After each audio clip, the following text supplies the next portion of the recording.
ơi, đây là ngôi đền tên là Ichagu Narayan, một trong 4 ngôi đền thờ thần Vishnu linh thiêng bậc nhất và bảo hộ bốn phương của thung lũng Kathmandu. Thần Vishnu là vị thần bảo hộ vũ trụ, đại diện cho hòa bình, sự gìn giữ và lòng nhân từ. Ngay từ lối vào đã có thể thấy được nơi này là đang mang đậm kiến trúc của Newa cổ kính. Bạn có thể thấy những bức tường và cổng làm bằng gạch đỏ này, hay là cánh cửa mạ vàng này, hay là tượng thần rắn này, đều là đặc trưng của kiến trúc Newa. Ngay giữa sân đền là một hồ nước nhỏ. Hồ nước này mô phỏng đại dương vũ trụ.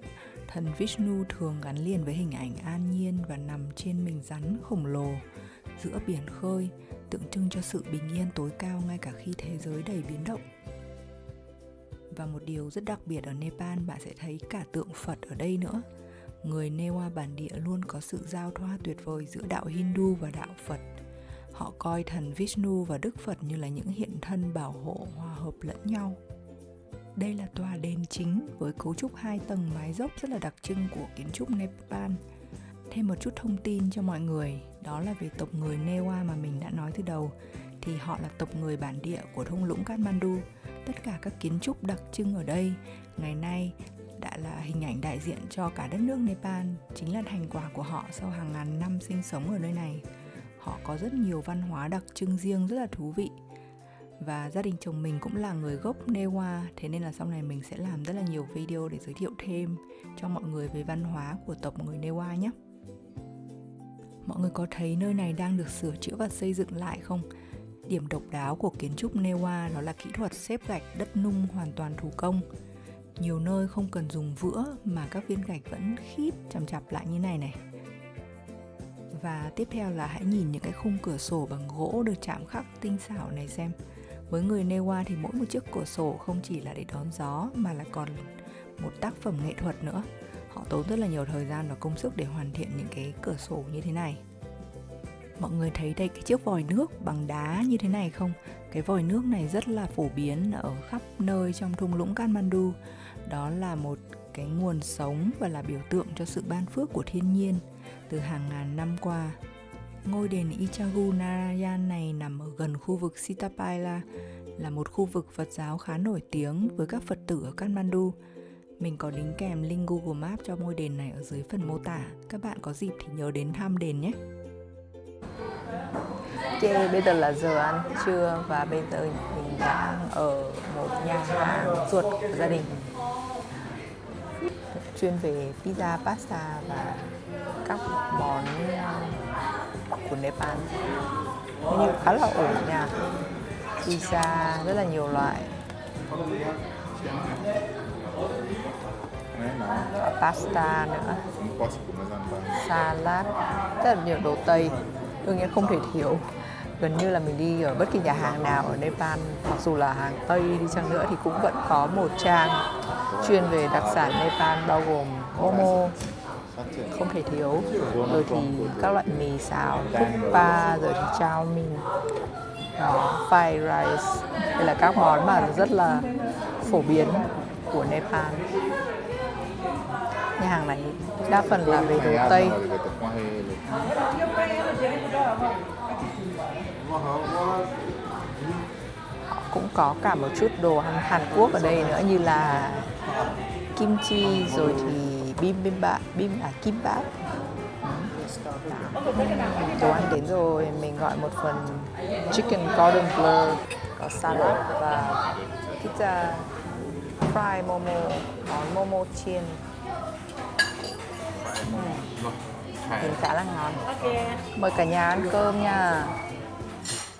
Cả nhà ơi, mình đang tiến vào siêu thị Bạt Batini. Đây là chuỗi siêu thị lớn nhất ở Nepal và có rất là nhiều chi nhánh khắp nơi trên đất nước. Siêu thị này thường có nhiều tầng chia ra các khu vực khác nhau, như là khu ăn uống, khu vui chơi cho trẻ em. Một tầng này toàn là đồ nội thất này. Còn một tầng này thì là đồ điện tử như tivi, tủ lạnh và máy giặt. Và có tầng đồ gia dụng riêng và một tầng thực phẩm, hóa mỹ phẩm riêng nữa. Và đây là tầng đồ gia dụng. Có rất là nhiều đồ rất là thú vị ở đây. Ví dụ như là ở đây có những cái chảo để làm bánh xèo rất là phẳng. Phải nói là một cái Đường phẳng luôn. Ở bên này có món bánh xèo chatamari rất là nổi tiếng, và đây là gói chảo mà họ hay dùng và làm cả roti nữa, nên là rất là nhiều những loại chảo phẳng lì như vậy. Và đặc biệt ở đây là rất là nhiều đĩa, thay vì ở Việt Nam mình có thấy là đa phần là bát ăn cơm, nhưng bên này ai cũng dùng đĩa ăn, thế nên là quá trời, đa phần là đĩa. Tất cả các quầy đồ chủ yếu là bày đĩa, các loại đĩa, bát chỉ là một phần nhỏ mà thôi. Hiện tại nhà mình đang đi tìm nồi cơm điện.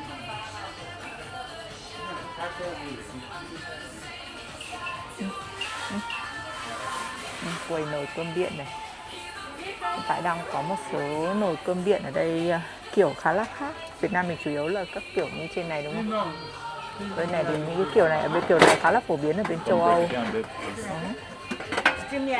Và đặc biệt là có ruột nồi bằng inox. Thực ra rất tốt cho sức khỏe, không giống cái loại chống dính ở Việt Nam.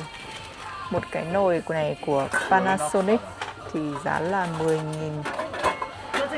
10.000 rupee, tương đương với khoảng tầm, chắc là khoảng tầm 1.7 triệu, 1.8 triệu tiền Việt Nam cho một cái nồi Panasonic như thế này.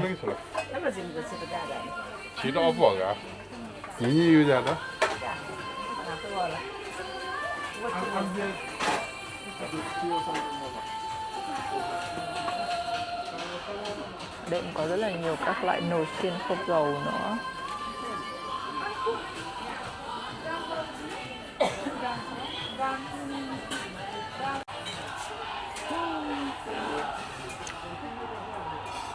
Ở đây còn có rất là nhiều cái đồ inox khác nhau nữa, đặc biệt là các dụng cụ ăn uống bằng inox. Bên này họ hay ăn bằng đĩa, cho nên là các loại đĩa mà chia phần như thế này rất là phổ biến.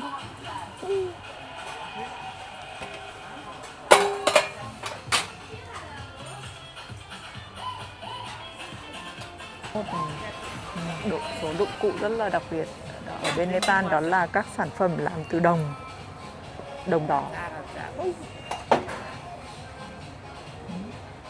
Có đĩa, chậu. Nhưng mà chủ yếu họ được sử dụng các sản phẩm này để làm lễ. Và đương nhiên là hồi xưa là họ cũng dùng trong các cuộc sống hàng ngày nữa, nhưng bây giờ chủ yếu là để làm lễ thôi. Okay. Bình nước này rất là đẹp ha, bằng đồng. Sản phẩm đồng này có giá 4.500 rupee. Một điều đặc biệt ở Nepal đó là họ dùng những cái nồi áp suất như thế này để nấu các bữa ăn hàng ngày ấy. Rất là hay.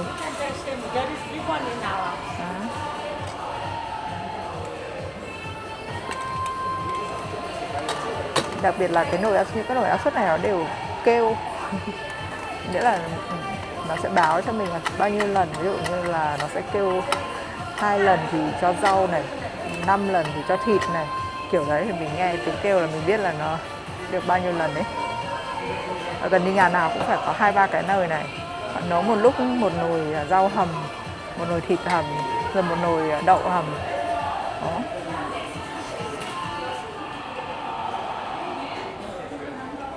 Một cái nồi áp suất này có giá tầm bao nhiêu tiền nhỉ? Đây. 4.800 rupee. 4.800. Đó khoảng tầm 800.000 á. 800-900.000 tiền Việt Nam. Thế thì khá là rẻ nhỉ? Lifebuoy bên này cũng có bao bì giống hệt như ở Việt Nam nhỉ? Bên này cũng có hãng Thai nè, nhưng mà toàn là bột giặt thôi. Chỉ có của Ariel này là có nước giặt này. Một bịch này là khoảng tầm 200.000 tiền Việt. Và cũng có cả loại bột giặt nữa.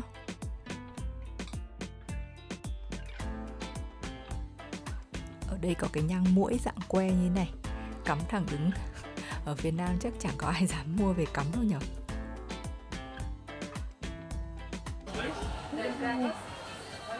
Hello mọi người, mình đang ở khu vực đồ ăn. Ôi quá trời bánh quy các loại luôn. Ở bên này họ ăn thật là nhiều bánh quy. À, có Việt Nam, có bánh gạo An của Việt Nam này.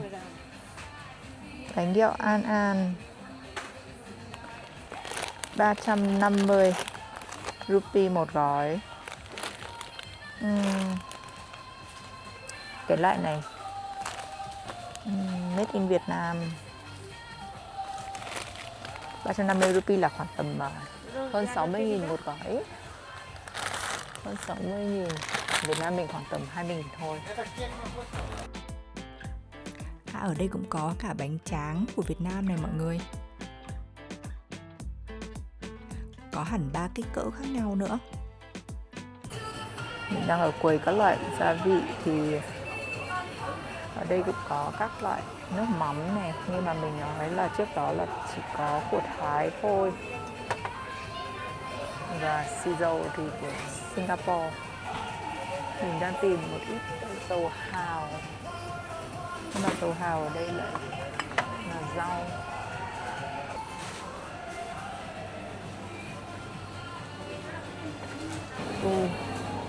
Một đặc trưng của Nepal hay là Ấn Độ hay các nước Nam Á thì đó chính là các loại gia vị của họ, masala. Nói chung là mix masala. Có các loại đã xay, mình hay gọi là cà ri hay là bột cà ri hay bột ngũ vị hương ấy. Nhưng mà đây họ có quá trời các loại luôn. Này, để masala để trộn gà này, cá này, thịt này. Rồi thì cả masala thì cho vào các loại rau củ salad nữa. Cả nước hoa quả họ cũng có một loại. Nhiều loại quá mà đến mẹ mình cũng không biết được. Mình nên lấy loại nào luôn. Cả một cái quầy này toàn là masala. Oh my god. Okay, it's Ok, và mẹ mình đã chọn hai loại này. Bên cạnh những cái loại mà xay rồi thì bên này cũng đầy đủ các loại hạt mà gia vị mà chưa xay. Đây là các masala mà còn nguyên luôn, chưa xay một tí nào. Còn chúng ta có thể thấy hồi, quế, tinh hương, tiểu hồi. Đó. Đây, bên này cũng nguyên cả một quầy này chỉ có các loại hạt khô. Có thể thấy được gia vị là một điều không thể thiếu được ở trong ẩm thực của Nepal.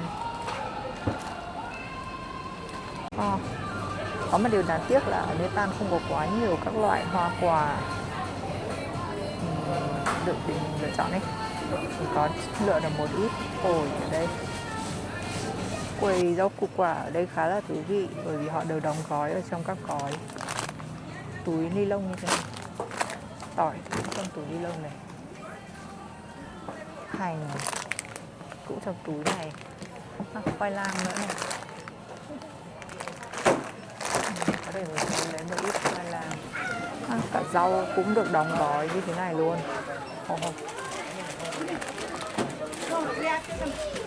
Đây là đậu phụ ở bên này. Không giống đậu phụ mềm nhẹ như ở Hà Nội. Đậu này khá là chắc và cũng hơi cứng và cũng hơi chua nữa. Mình cuối cùng đã thanh toán đây. Ở bên này khá là thú vị là họ không dùng túi ni lông. Khi ra quầy thanh toán họ sẽ đóng thùng cho mình mang về. Khá là hay mà bảo vệ môi trường đúng không mọi người? Tổng thời hạn của gia đình mình hôm nay là 14.000 rupee và 3 thùng. 3 thùng đồ luôn. Vậy là chuyến shopping ngày hôm nay đã kết thúc rồi. Mình hẹn gặp mọi người ở video sau nhé. Nếu mọi người có hứng thú với nội dung của mình thì hãy ấn nút đăng ký nha. Cảm ơn mọi người nhiều.